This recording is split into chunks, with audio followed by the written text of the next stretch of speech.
જેમને રસી આપવાની છે તેમને SMS થી જાણ કરશે સરકાર। રસીકરણ માટે રાજ્યમાં 47,796 વેક્સિનેશન સેન્ટર નક્કી કરાયા।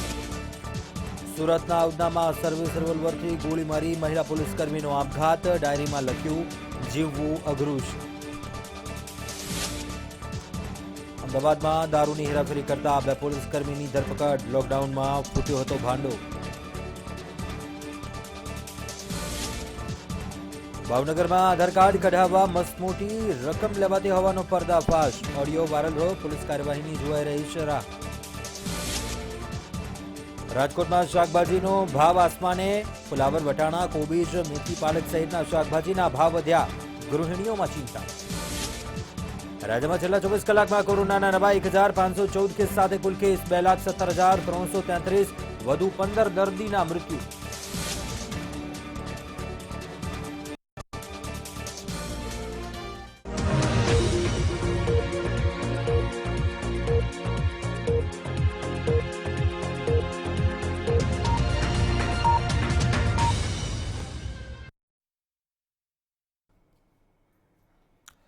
નમસ્કાર, મેટ્રો ન્યૂઝ ગુજરાતમાં આપનું સ્વાગત છે। હું છું કુંજ। મેટ્રો ન્યૂઝની શરૂઆત કરીએ મહત્વના સમાચારોથી। નાયબ મુખ્યમંત્રી નીતિન પટેલે વેક્સિનેશનની માહિતી આપી હતી, જેમાં તેમણે રાજ્યના તબક્કાવાર વેક્સિન આપવામાં આવશે તેમ જણાવ્યું હતું। પ્રથમ તબક્કામાં આરોગ્યકર્મીઓ, બીજા તબક્કામાં પોલીસ અને હોમગાર્ડ્સ તથા ત્યારબાદના તબક્કામાં 50 વર્ષથી વધુ ઉંમરના સિનિયર સિટીઝનને વેક્સિન આપશે તેમ જણાવ્યું હતું। રસીકરણ માટે રણનીતિ પણ નક્કી થઈ છે। બીજા તબક્કામાં પોલીસ કર્મીઓને વેક્સિન આપવામાં આવશે, જ્યારે હોમગાર્ડને પણ બીજા તબક્કામાં રસી આપવામાં આવશે। હોમગાર્ડને બીજા તબક્કામાં વેક્સિન આપવામાં આવશે, જ્યારે 50 વર્ષથી વધુ ઉંમરના લોકોને પણ બીજા તબક્કામાં જ વેક્સિન આપવામાં આવશે। ડેપ્યુટી સીએમ નીતિન પટેલે આ જાણકારી આપી છે। ગંભીર રોગથી પીડાતા લોકોને પણ બીજા તબક્કામાં વેક્સિન આપવામાં આવશે। તબક્કાવાર રીતે વેક્સિનેશનની પ્રક્રિયા હાથ ધરાશે, ત્યારે કેન્સરના રોગીને પણ બીજા તબક્કામાં વેક્સિન રસી છે તે આપવામાં આવશે। રસીકરણની પ્રક્રિયા માટે ખાસ ટાસ્ક ફોર્સની પણ રચના કરવામાં આવી છે, ત્યારે રાજ્યના 6 ઝોનમાં બલ્ક કુલર અને કોલ્ડ સ્ટોરેજની પણ ખાસ વ્યવસ્થા કરવામાં આવી ચૂકી છે। રાજ્યમાં 2,469 ડીપ ફ્રીઝની વ્યવસ્થા છે, જે વેક્સિન તેના ટેમ્પરેચરમાં જળવાઈ રહે। રસીકરણ માટે 47,796 વેક્સિન સેન્ટર પણ નક્કી કરાયા છે કે કયા સ્થળ પર વેક્સિનેશનની પ્રક્રિયા હાથ ધરાશે। પોલિંગ બૂથની માફક રસીકરણ બૂથ ઊભા કરવામાં આવશે। તબક્કાવાર રીતે વેક્સિનેશનની પ્રક્રિયા હાથ ધરાશે। 85,000 વેક્સિન કેરિયરની પણ વ્યવસ્થા કરવામાં આવી ચૂકી છે, જ્યારે રસીકરણ માટે 15,534 ખાસ ટીમો છે તે બનાવવામાં આવશે। ડેપ્યુટી સીએમ નીતિન પટેલે આ જાણકારી આપી છે। વેક્સિનેશનની સંપૂર્ણ ડેટા એન્ટ્રી પણ થશે।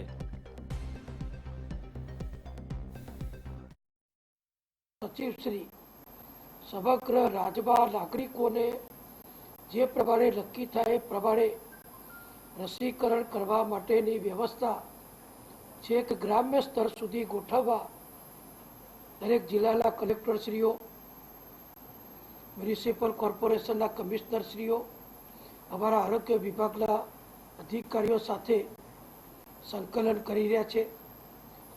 ગુજરાતમાં જ્યારે વેક્સિન પ્રાપ્ત થાય, ભારત સરકાર જે વ્યવસ્થા ગોઠવે, જે પુરવઠો જથ્થો આપણને ફાળવી આપે, એ પ્રમાણે વેક્સિન આપવાની વ્યવસ્થા ગુજરાતમાં ગોઠવવાનું કામ માનનીય મુખ્યમંત્રી શ્રી વિજયભાઈની અધ્યક્ષતામાં અમારી જે કોર ગ્રુપની મિટિંગ થાય છે, એમાં આખી વ્યવસ્થાને આખરી ઓપ આપી દેવામાં આવ્યો છે। ડૉક્ટરોથી માંડી અમારા આશા વર્કર બહેનો, આંગણવાડી બહેનો અને કાર્યકરો, જેઓ ગ્રામ્ય વિસ્તારમાં ફિલ્ડમાં નાગરિકો સાથે બધી જ કામગીરી કોરોનાની કરે છે, એવા માટેની પ્રથમ પ્રાયોરિટી જે ભારત સરકારે આપી છે। બીજા તબક્કાના જે કર્મચારીઓ એટલે કે પોલીસ તંત્ર છે, હોમગાર્ડ છે, બીજા કર્મચારીઓ છે કે જે કોરોનાના દર્દીઓની સીધી સારવાર નહીં પણ આડકતરી સારવાર અથવા સુવિધા માટે એ જોડાયેલા છે. એવા લોકોને બીજા તબક્કામાં વેક્સિન આપવામાં આવશે. એવા અન્ય રોગો ધરાવતા વ્યક્તિઓ જે અમારા જુદા જુદા સર્વેમાં નોંધાઈ ચૂક્યા છે અથવા નોંધાશે, ભલે 50 વર્ષથી નીચેના છે પણ બીજા રોગોથી જે પીડિત છે એવા દર્દીઓને પણ કોરોનાથી સુરક્ષિત કરવા માટે પાછળના તબક્કામાં એમનો પણ સમાવેશ કરવામાં આવશે. તો કોરોના વેક્સિનને લઈને સીએમએ મહત્વનું નિવેદન આપ્યું છે, જેમાં ગુજરાતમાં સંપૂર્ણ તૈયારીઓ બતાવી છે અને આ સાથે જ બધાને વેક્સિન મળે તે માટે સરકારની પણ તૈયારી બતાવી છે. ત્યારે વેક્સિન માટે કોલ્ડ સ્ટોરેજ અને ચેઇન માટે તૈયારી ચાલુ છે. આ સાથે જ ડેટા કલેક્શન અને અન્ય સર્વે સહિતની કામગીરી માટેની સરકારી તંત્ર સજ્જ હોવાનું કહ્યું છે. વડાપ્રધાનશ્રીએ મુખ્યમંત્રીઓની બેઠકમાં વેક્સિન અંગેના એમને માર્ગદર્શન આપ્યું હતું. ત્યાર પછી ગઈકાલે સર્વપક્ષીય દળની જે બેઠક થઈ બધા પાર્ટીના લોકો સાથે, એમાં પણ વેક્સિન વિતરણ અંગેની પણ ચર્ચાઓ થઈ છે. સ્પષ્ટ છે કે વડાપ્રધાન ઝડપથી વેક્સિન લાવી રહ્યા છે. એમને કીધું છે કે થોડા સપ્તાહમાં જ વેક્સિન આવી જશે. ગુજરાતે તૈયારી શરૂ કરી દીધી છે. ગુજરાતમાં 4 તબક્કામાં લોકોને વેક્સિન મળશે. પહેલાં હેલ્થ કર્મચારીઓને મળશે, ત્યાર પછી કોરોના વોરિયર્સ કર્મચારીઓને મળશે અને ત્યાર પછી 50 વર્ષથી ઉપરના લોકોને વેક્સિન પ્રાપ્ત થાય અને ચોથા તબક્કામાં 50 વર્ષથી નાની ઉંમર છે પરંતુ એમને ભયંકર ડિસીઝ છે, એટલે કે ગંભીર રોગો છે, એમને પણ વેક્સિન આપવાનું સરકાર આયોજન કરી રહી છે. કોરોનાની વેક્સિનને લઈને તડામાર તૈયારીઓ સરકાર દ્વારા કરવામાં આવી રહી છે. ત્યારે તેવામાં વેક્સિનને મૂકવા માટેના આઈસ લાઇન રેફ્રિજરેટર વડોદરા પહોંચ્યા છે. ત્યારે 20 નાના અને 5 મોટા રેફ્રિજરેટર સ્ટોરેજ માટે મૂકવામાં આવ્યા છે, જેમાં 7 જિલ્લાઓમાં રેફ્રિજરેટરને મોકલવામાં આવશે. પ્રધાનમંત્રીએ થોડાક જ સમયમાં જાહેરાત કરી હતી કે આગામી સપ્તાહમાં વેક્સિન આવી જશે અને જે કોરોનાનું સંક્રમણ વધ્યું છે જેને લઈને વેક્સિન આવવાની હતી હવે આવતા સપ્તાહ સુધી આવી શકે છે. વડોદરા શહેરમાં આજે આઈસ લાઇન જે રેફ્રિજરેટર છે 25 જેટલા જે રેફ્રિજરેટર છે આજે વડોદરા આવી પહોંચ્યા છે. જે વેક્સિન ઇન્સ્ટિટ્યૂટ ખાતે આ બધા તમામ જેટલા તમે જોઈ શકો છો કેમેરામાં કે 25 જેટલા જે ફ્રીજ છે તે લાવવામાં આવે છે. આ ગોદરેજ કંપની દ્વારા સરકારને તમામ 25 જેટલા જે રેફ્રિજરેટર છે તે ફ્રીજ આપવામાં આવ્યા છે અને 20 જેટલા નાના અને 5 જેટલા મોટા રેફ્રિજરેટર આપવામાં આવ્યા છે. આ તમામ રેફ્રિજરેટરો વડોદરા શહેર અને જિલ્લા ઉપરાંત મધ્ય ગુજરાત તથા નાના 7 જિલ્લાઓમાં મોકલી શકાશે. 2 થી 8 ડિગ્રી સેન્ટીગ્રેડના રેફ્રિજરેટર છે. આ તાપમાનની પણ રેન્જ આ રેફ્રિજરેટર બદલી શકશે અને ગુજરાતમાં સૌ પ્રથમ આજે વડોદરા ખાતે રેફ્રિજરેટર આવ્યા છે. વધુ માહિતી વિશે પૂછીશું કે આ જે 25 જેટલા રેફ્રિજરેટર છે કઈ કંપનીના છે અને આજે કેટલા લાવવામાં આવ્યા છે? ગોદરેજ કંપનીના છે આઈસલાઇન રેફ્રિજરેટર. એમાં 20 નાના છે, 99 લીટરના છે અને 5 225 લીટરના આવ્યા છે. જે ગાઈડલાઈન મુજબ અમે ડિસ્ટ્રીબ્યુટ કરીને જ્યાં જ્યાં સ્ટોરેજ વેક્સિન કરવાનું હશે ત્યાં ફાળવી અને પછી એને ઇન્સ્ટોલ કરવામાં આવશે. કઈ રીતે આનો સંગ્રહ કરવામાં આવશે? આ જે વેક્સિન આવશે તેનો કેવી રીતે સંગ્રહ થશે? એટલે એ ગાઈડલાઈન આખી આવશે, ભારત સરકારમાંથી ગુજરાત સરકારમાંથી ગાઈડલાઈન આવશે, એ પ્રમાણે આગળ કાર્યવાહી થશે એની. બિલકુલ ગાઈડલાઈન જે પ્રમાણે આવશે તે પ્રમાણે વેક્સિનને રાખવામાં આવે છે અને આ જે તમામ જેટલા 25 જેટલા આઈસ લાઇન જે રેફ્રિજરેટર છે તે આજે વડોદરામાં પહેલી વખત અહીંયા લાવવામાં આવે છે અને ગોદરેજ કંપની દ્વારા સરકારને આ તમામ જે રેફ્રિજરેટરો તમે જોઈ શકો છો તે તમામ મફત આપવામાં આવ્યા છે, જેનાથી આ જે વેક્સિન આવશે તેનો સંગ્રહ આ રેફ્રિજરેટરમાં કરવામાં આવશે. કોરોનાની આવનારી વેક્સિનને લઈ અમદાવાદ પ્રશાસને પણ તૈયારીઓ શરૂ કરી દીધી છે. અમદાવાદ ગ્રામ્યના 2.75 લોકોની યાદી તૈયાર કરવામાં આવી છે. આ લોકોને વેક્સિન આવ્યા બાદ પ્રથમ વેક્સિન આપવામાં આવશે. 7,500 હેલ્થકેર વર્કર્સની યાદી તૈયાર કરાઈ છે. સરકારી અને ખાનગી હેલ્થકેર વર્કરનો યાદીમાં સમાવેશ કરાયો છે. 50 વર્ષથી વધુની ઉંમરના લોકોની યાદી તૈયાર કરાઈ છે. વધુ વય ધરાવતા વ્યક્તિઓની લાઇન લિસ્ટિંગ મળી જશે. સાથે સાથે 50થી ઓછા વયના પણ કોમોર્બિડિટી ધરાવતા વ્યક્તિઓ એ પણ પ્રાયોરિટી લિસ્ટમાં છે. એટલે એમને આઈડેન્ટિફાય કરવા માટે હેલ્થ વિભાગની હાઉસ ટુ હાઉસ સર્વેલન્સ કરીને એ ટીમો એમનું આઈડેન્ટિફાય કરશે અને એ મુજબની આગળની કાર્યવાહી આપણે એ પ્રાયોરિટી ગ્રુપ માટે પણ કરીશું. કોરોના વેક્સિનને લઈને જે પ્રમાણે જે તેનું ટ્રાયલ છે તે અંતિમ ચરણમાં છે અને હવે જ્યારે રસી આપવાની વાત આવી છે ત્યારે અમદાવાદ કલેક્ટર ઓફિસ ખાતે માઇક્રો પ્લાનિંગ છે તે કરવામાં આવી રહ્યું છે. અલગ અલગ વિભાગના જે લોકો છે તેમને અત્યારે હાલ જે રસી કેવી રીતના આપવી, કોને આપવી અને કેવા પ્રકારની તૈયારીઓ કરવી તેને લઈને અત્યારે હાલ જે પ્રમાણેની મિટિંગ છે તે મિટિંગ અત્યારે કરવામાં આવી રહી છે. સીધા જ જે લોકોની સાથે સંપર્કમાં આવતા હોય તે લોકોને પહેલાં રસી આપવામાં આવશે તેને લઈને અત્યારે હાલ માઇક્રો પ્લાનિંગ પણ કરવામાં આવી રહ્યું છે. કેમેરામેન રવિ જોશી સાથે રવિ ભાવસાર, મંતવ્ય ન્યૂઝ, અમદાવાદ. અમદાવાદ સિવિલ હોસ્પિટલમાં સિનિયર તબીબ, એડિશનલ મેડિકલ સુપ્રિન્ટેન્ડન્ટ તેમજ ફાયર વિભાગના ઇન્ચાર્જ ફાયર અધિકારી રાજેશ ભટ્ટની હાજરીમાં મહત્વની બેઠક યોજાઈ. આ બેઠકમાં પોલીસ વિભાગના ઉચ્ચ અધિકારીઓ પણ હાજર રહ્યા હતા. જેમાં કોરોના દરમિયાન અલગ અલગ હોસ્પિટલોમાં આગની ઘટનાઓ બનતા આ ઘટનાઓ પર કઈ રીતે કાબુ મેળવી શકાય તેમજ તમામ સિવિલ હોસ્પિટલના કેમ્પસમાં આગ લાગે ત્યારે કયા પ્રકારની તૈયારીઓ છે, કયા પ્રકારની વ્યવસ્થા છે તે બાબતે બેઠકમાં ચર્ચા કરવામાં આવી. ચર્ચા બાદ અમદાવાદ સિવિલ હોસ્પિટલના 1200 બેડની પણ મુલાકાત લેવામાં આવી હતી અને જે તે વસ્તુની જરૂરિયાતો છે તે વસ્તુને તાત્કાલિક ધોરણે પૂર્ણ કરવા માટેની સૂચન અપાયું.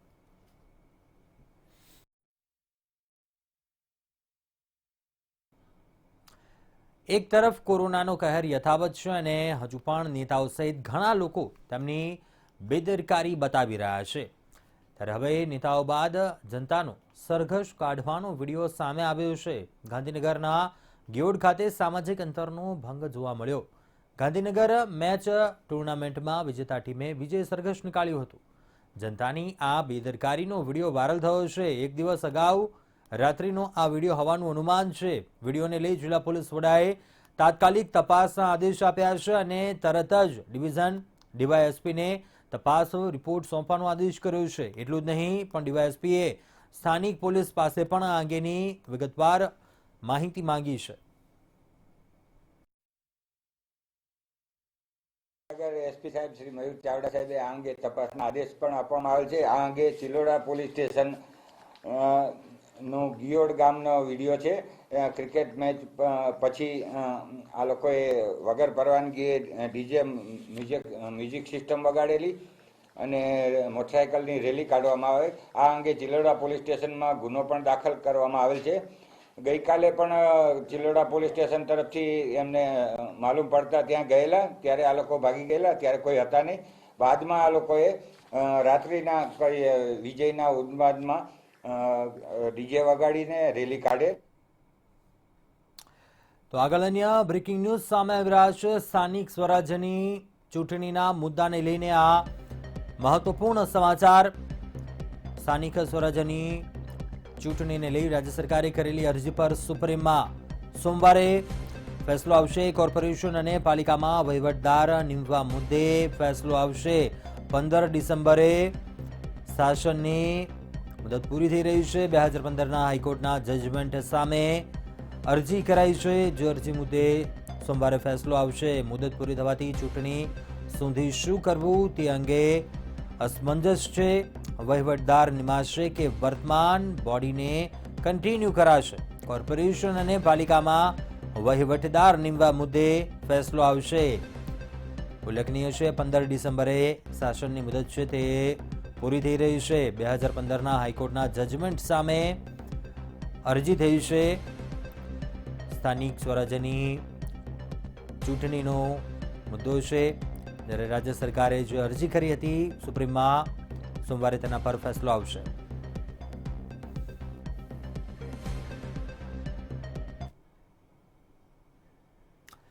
અમદાવાદમાં ભલે રાત્રિ કર્ફ્યુ હોય પણ અમદાવાદના મેયર બિજલ પટેલના સગા સંબંધીઓને કોઈ કર્ફ્યુ નડતો નથી. બિજલ પટેલના દિયર પ્રતિક પોચિયાનું પાલડી આવેલું ફૂડ કોર્ટ રાત્રિ કર્ફ્યુમાં પણ ધમધમેયું છે. એક એવો વિડીયો સામે આવ્યો છે જેમાં રાત્રિ કર્ફ્યુ દરમિયાન પ્રતિક પોચિયાના ફૂડ કોર્ટમાં ઘણા લોકોનો જમાવડો છે. કર્ફ્યુમાં ફૂડ કોર્ટ ચાલુ રખાતા પાલડી પોલીસની કામગીરી સામે પણ અનેક સવાલ ઉઠ્યા છે.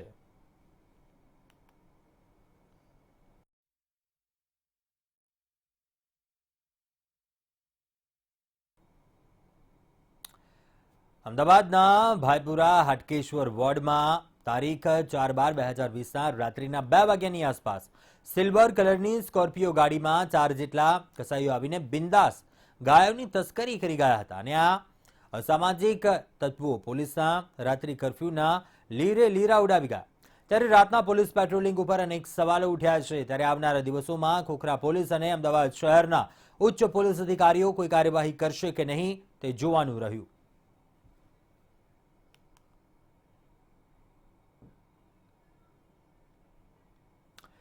ભાવનગર યુનિવર્સિટીની આગામી 7 તારીખથી યોજાનારી પીજી અને યુજીની પરીક્ષા અંગે વિદ્યાર્થીઓ દ્વારા આ પરીક્ષા હાલની પરિસ્થિતિને ધ્યાનમાં રાખીને મોકૂફ રાખવામાં આવે તે અંગે રજૂઆત કરવા માટે મોટી સંખ્યામાં વિદ્યાર્થીઓ યુનિવર્સિટી કાર્યાલય ખાતે દોડી આવ્યા હતા. જો કે એક તબક્કે પોલીસ કાફલો પણ ઘટના સ્થળ ઉપર પહોંચ્યો હતો અને પોલીસની દરમિયાનગીરી બાદ સમગ્ર મામલો થાળે પડ્યો હતો. મહારાજા કૃષ્ણકુમારસિંહજી ભાવનગર યુનિવર્સિટી દ્વારા 7 તારીખથી શરૂ થતી પરીક્ષાની ખૂબ સારી પરિસ્થિતિને ધ્યાને લઈ અને તૈયારીઓ પૂરી કરી દેવામાં આવેલી છે. પરીક્ષા અને વિદ્યાર્થીનો જે પ્રશ્ન છે ત્યાં સુધી મારું એવું સ્પષ્ટ માનવું છે કે યુનિવર્સિટીએ જરૂર મુજબના તમામ સેન્ટરોને ઊભા કરવામાં આવ્યા છે. 200 થી 250 જેટલા વિદ્યાર્થીઓ સાથેનું એક સેન્ટર તૈયાર કરેલું છે. તમામ વિદ્યાર્થીઓ એક પ્રોપર સોશિયલ ડિસ્ટન્સિંગ, થર્મલ સ્કેનિંગથી એનું ટેમ્પરેચર લઈ ખૂબ પ્રોપર સિટિંગ અરેન્જમેન્ટ, એન્ટ્રી અને એક્ઝિટ એ તમામ વ્યવસ્થાઓ અલગ અલગ કરી અને ખૂબ સારા એવા વાતાવરણમાં અને સેફ વાતાવરણમાં પરીક્ષા યોજાય એવી અત્યાર સુધીની યુનિવર્સિટીની તૈયારી છે. ભાવનગર યુનિવર્સિટી મહારાજા કૃષ્ણકુમારસિંહજી યુનિવર્સિટી જે પરીક્ષાઓ લેવડાવવાની છે સેમ 3 અને સેમ 5ની અને યુજી સેમ 3ની જે પરીક્ષાઓ લેવાની છે એ પરીક્ષાઓ હાલ પૂરતી મોકૂફ રાખે. એનું કારણ છે કે તમામ વિદ્યાર્થીઓ પોતાની એક સેફટી વિચારે છે કે આજે જો આ પરિસ્થિતિ છે તો આવતીકાલે જો અમે પરીક્ષા આપશું તો અમને કેવા નુકસાન થશે ને સાથોસાથ અમારા સ્વાસ્થ્યને કઈ રીતે નુકસાન થશે એના બાબતને લઈને આજનો વિરોધ હતો. આગામી સપ્તાહે અમદાવાદ મ્યુનિસિપલ કોર્પોરેશનમાં વહીવટદારની નિમણૂક થવાની છે. ત્યારે અમદાવાદ મહાનગરપાલિકાની સત્તાધારી પાર્ટી શક્ય હોય તેટલા વિકાસના કામોને મંજૂર કરવા માંગે છે અને આથી શનિવારે મળેલી સ્ટેન્ડિંગ કમિટીના કામ ઉપરાંત વિવિધ 28 કામો તાકીદમાં લાવી મંજૂર કરવામાં આવ્યા છે. નીચલી કમિટીમાં મંજૂર કરેલા કામોને તાકીદમાં લાવી સ્ટેન્ડિંગમાં મંજૂર કરી દેવામાં આવ્યા. આગામી ફેબ્રુઆરીમાં કોર્પોરેશનની ચૂંટણી આવી રહી છે.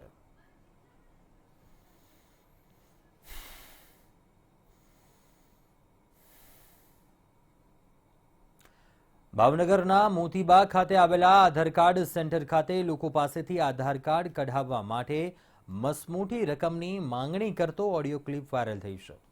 જેમાં ભાવનગર શહેરમાં આવેલ મોતીબાગ ટાઉન હોલ ખાતે આધાર કાર્ડ સેન્ટરમાં છેલ્લા ઘણા સમયથી લોકોને નિયમ કરતાં વધારે રકમ પડાવી લૂંટ ચલાવવામાં આવી રહી છે. ત્યારે અનેક વખત ફરિયાદ થવા છતાં પણ કોઈ જાતનું નક્કર પરિણામ ન આવતા અધિકારીઓ પણ આ મિલીભગતમાં સામેલ હોય તેમ લાગી રહ્યું છે. 10મા મહિનાની 7 તારીખે હું અહીંયા આવ્યો હતો. તે મને અહીંયા ટાઉન હોલે એમ કહેવામાં આવ્યું કે તમે સાગર કોમ્પ્લેક્સમાં જાઓ ને આગળ તમને એપાર્ટમેન્ટ ફોર્મ આપશે 150 રૂપિયા ભરવાના. મેં કીધું વાંધો નહીં. એટલે હું સાગર કોમ્પ્લેક્સમાંથી એપાર્ટમેન્ટ ફોર્મ લાવ્યો અને મેં 150 રૂપિયાની આગળ આપી દીધા અને પછી મને અહીંયા મોકલ્યો ત્યાંથી. એટલે અહીંયા ટાઉન હોલે આવીને મેં એને કીધું કે ભાઈ આ રીતે મારે આધાર કાર્ડ કાઢવાનું છે ને મારું ખોવાઈ ગયેલું છે. તે મને કે વાંધો નહીં, મને કે થઈ જશે. મેં કીધું સારું. તે પછી એણે મને કીધું મને કે તમારે 10 દિવસ થશે. મેં કીધું ઓકે વાંધો નહીં. પછી 15 દિવસ રહીને મેં પાછો એને ફોન કર્યો કે ભાઈ મારું આધાર કાર્ડનું કામ થયું કે નહીં, તો કે હજી નથી થયું. એવી રીતના મને 2 મહિનાથી એ રીતે કર્યું. અને પછી અત્યારે મને હાલમાં મેં હમણાં 3 દી પહેલાં હું એક આવ્યો હતો પાછો સાગર કોમ્પ્લેક્સે બીજી વાર. મેં કીધું ભાઈ આ રીતે મારું આધાર કાર્ડ તમે કરી દેવાનું છે કે નહીં એમ. તો એ કે ભાઈ આ ભાઈ ત્યાં બેઠા જ થાય યુક્તે આધાર કાર્ડ જ્યાં ટાઉન હોલે કાઢે છે, એ ભાઈ મને કે ભાઈ તમારે 400 રૂપિયા દેવા પડશે. મેં કીધું સારું સર વાંધો નહીં, થઈ તો જશે ને? તે મને કે થઈ જશે. મેં કીધું સારું. તો કાલ સાંજે મને પાછો ફોન કર્યો બીજી વાર. મને કે હવે ભાઈ તમારે 700 રૂપિયા દેવા પડશે તો જ આધાર કાર્ડ થશે. મેં કીધું એ સર શેના? તે કે અમારે ભાઈને દેવા પડે એ કે. મેં કીધું સારું વાંધો નહીં. તો આપણે નાણાકીય વસૂલાત કરીએ છીએ અને આવા કિસ્સાની અંદર લોકોને છૂટા કરીએ છીએ. ભારત સરકાર તરફથી પણ આ બાબતે સ્ટ્રિક્ટ સૂચનાઓ આપવામાં આવેલી છે કે આવી કોઈ પણ ફરિયાદ થાય તો એને અંદર કોઈ પણ સમાધાનનો આપણે પ્રયત્ન કરતા નથી. અને આવા લોકોની સામે ભૂતકાળમાં પણ આપણે 2-3 કેસની અંદર આવું જાણવા મળ્યું હતું. ત્વરિત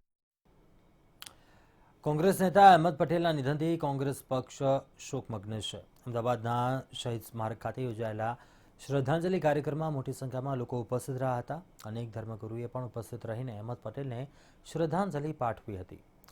મિર્ચી બાબા નામથી જાણીતા ધર્મગુરુએ પણ શ્રદ્ધાંજલિ પાઠવી હતી. તેઓએ કહ્યું હતું કે સનાતન ધર્મમાં શ્રદ્ધાંજલિનું ખૂબ મહત્વનું છે. દિગ્ગજ નેતાના નિધનથી દેશને ખોટ પડી છે. सनातन धर्म की एक परंपरा रही है कि श्रद्धांजलि एक मानव धर्म को लेकर के सभी को देना चाहिए और उनकी आत्मा को सद्गति पहुंचे, ऐसी एक सन्यासी ने प्रार्थना की है और ये होना भी चाहिए सभी के लिए. दुख किसी का भी हो, दुख में सभी को सम्मिलित होना चाहिए, ये हमारा शास्त्र कहता है और यही हमारे धर्मों ने कहा है. इसलिए धर्म को देखते हुए ऐसे समय पे सभी को श्रद्धांजलि में प्रार्थना करना चाहिए कि परमात्मा की वजह से उनको सद्गति प्रदान हो, नारायण के चरणों में जगह मिले. ગુજરાત કોંગ્રેસ દ્વારા અહેમદ પટેલની પ્રાર્થના સભા રાખવામાં આવી હતી, જેમાં અહેમદ પટેલના પુત્ર ફઝલ પટેલ હાજર રહ્યા હતા. અહીં તેઓએ કહ્યું હતું કે તે કોંગ્રેસના નેતા અને ગુજરાત લોકોના આભારી છે. વધુમાં તેઓએ કહ્યું કે અહેમદ પટેલ એવું ક્યારેય નહોતા ઈચ્છતા કે હું અને મારી બહેન રાજકારણમાં જોડાઈએ. આ ઉપરાંત તેઓએ કહ્યું કે છેલ્લા 1 અઠવાડિયાથી લોકોને મળીને અહેમદ પટેલની વિરાસત અંગે જાણ્યું. સમાજ અને ગરીબો માટે કામ કરી તેની વિરાસતને આગળ ધપાવવાની છે. बहुत आभारी हूँ लोगों का गुजरात में और आप सब मीडिया के लोगों का भी. पापा का देहांत अभी 1 हफ्ते 10 दिन पहले ही हुआ है और हमें बहुत फैमिली में और सब सीनियर लीडर्स के हमें बहुत अफसोस है और हम अभी मान भी नहीं सकते कि पापा हमारे साथ नहीं हैं. मुझे सब लीडर्स ने ये भी बताया कि ऐसा लगता है कि कभी भी किसी टाइम पे भी वो हमारे साथ वापस आए. मैं चाहता हूँ गुजरात के सब लोगों को उनके लिए प्रार्थना करिए और जितना हो सके उनकी याद में और पार्टी का भी जितना काम आगे बढ़े. અમદાવાદમાં નિકોલમાં અસલી પોલીસ જ બુટલેગર બની ગઈ અને ઓંઢો પોલીસે દારૂ વેપાર કરતા 2 પોલીસકર્મીની ધરપકડ પણ કરી લીધી. 3 પોલીસકર્મીઓ પોતાની ગેંગ બનાવી પૂર્વ વિસ્તારમાં ખુલ્લેઆમ દારૂનો ધંધો શરૂ કર્યો હતો.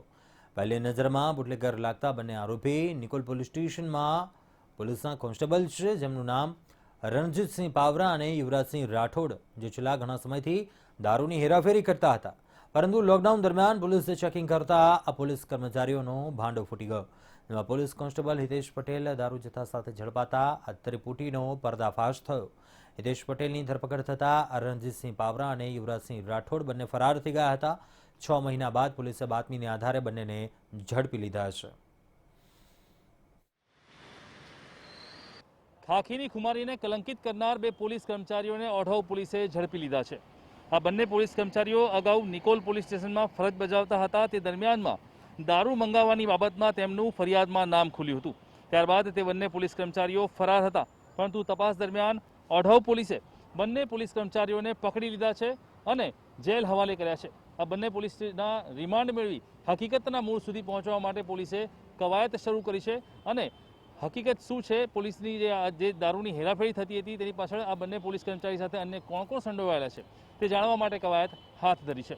કેમેરામેન નીતિન બગડા સાથે વિશાલ મહેતા, મંતવ્ય ન્યૂઝ, અમદાવાદ. અમદાવાદના રામોલ વિસ્તારમાં રહેતા મહતાબ નામના યુવકે આત્મહત્યા કર્યા હોવાની ઘટના પ્રકાશમાં આવી. મૃતકે કોઈ આર્થિક કારણ કે અન્ય કોઈ કારણ નહીં, પણ પ્રેમિકા ફિરદોશ પઠાણના કારણે આત્મહત્યા કર્યા હોવાની ફરિયાદ રામોલ પોલીસના ચોપડે નોંધાઈ છે. 2 વર્ષ અગાઉ આ યુવતી તેના માતા પિતા સાથે ઉત્તર પ્રદેશ ખાતે રહેવા માટે ચાલી ગઈ હતી. બાદમાં પણ બંને ફોનથી એકબીજા સાથે વાતચીત કરતા હતા અને યુવતી તેમજ તેની માતબને ફુસલાવીને તેની પાસે વારંવાર પૈસાની માંગણી કરતા હતા. પોલીસે યુવતી, તેના માતા પિતા અને ભાઈની વિરુદ્ધમાં પોલીસ ફરિયાદ દાખલ કરી વધુ તપાસ હાથ ધરી છે.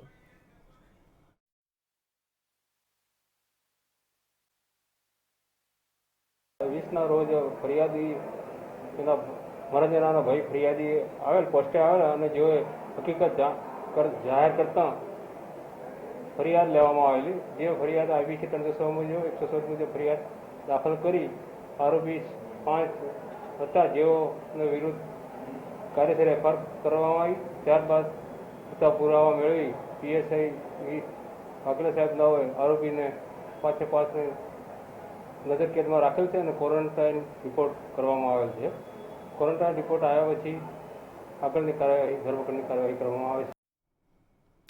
અત્યારે હાલ મેટ્રો ન્યૂઝમાં બસ આટલું. મને આપશો રજા. વધુ સમાચાર માટે આપ જોતા રહો મંતવ્ય ન્યૂઝ. વધુ સમાચાર અને અપડેટ મેળવવા માટે આપ લોગિન પણ કરી શકો છો મંતવ્યન્યૂઝ.com પર. નમસ્કાર.